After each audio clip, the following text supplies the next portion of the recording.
Hi guys, it's Sean here for another episode of The Shift, and today I want to talk to you about cocaine addiction. Let me ask you a question.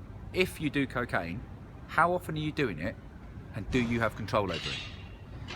Now, some people out there can have a gram of gear locked away in their drawer and they won't touch it for months on end. They'll only deem it worthwhile to take it out if there's a big party coming up or there's a special occasion. Now that's pretty cool, right? Because that's been able to moderate it, and hats off to them people. But what about those of you out there that can't actually moderate it? What about those of you who know you've actually got a problem with it? How often, or should I say how long, is that gram of gear locked away in your drawer for? It all starts out really innocently, right? You know, you go out, you have a couple of beers with your friends, someone offers you a line, yeah, that's fine. Next thing you know, sort of like you become a bit more and more dependent on the behaviour, and then all of a sudden your whole weekend's kind of like revolved around it, that and other drugs like pills, etc. Next thing you know, you're on 24-hour, 48-hour benders, etc., and you're feeling like shit.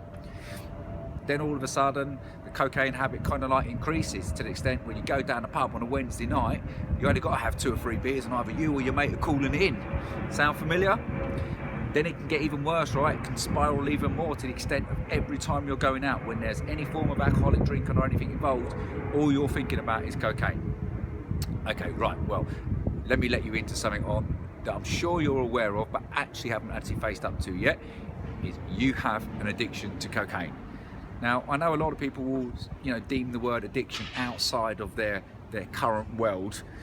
So what do I mean by that? I mean, cocaine addiction, can be linked to going to the Priory clinic, or being an alcoholic is you have to go around reeking of booze.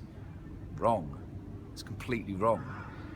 If you have to have a gram of gear every time that you go out, or you have to have like 2 glasses of wine every time before you go to bed, you have an addiction to that particular behavior, right? So what are you going to do if you actually want to stop taking cocaine? Now, I'm not going to lie to you guys, it's not going to be easy, because if you've got the money, something like cocaine can be good fun, right? But if you do actually want to give it up, it's going to take a lot of hard work, and it starts with you first and foremost. It doesn't start with your mates. Forget your mates, it starts with you. And what are you prepared to do to actually give it up? Now, one little tip that I would actually give you, and I've done this with a few other clients, and it does actually work, believe me, is start writing down how you actually feel the next day. Don't ignore that fact of how you're feeling the next day. Don't wait until 3 or 4 days later, because 3 or 4 days later you're going to be feeling absolutely fine, and you'll have no interest in writing down how you thought you felt 4 or 5 days ago. Just write down the next day how you're actually feeling. Really be honest with yourself. Open up to yourself. No one else is there in the room, it's just you. Also write down how much you're actually spending on it, and then start to have a little look back on it and say to yourself, is this really worth it? And if it is worth it, well, then you're not ready to give up. But if it's not for you anymore, and you are struggling and you do need help, then here's the thing, I actually can help you. I specialise in working with people with addictions, and I want to help you quit your habit of cocaine.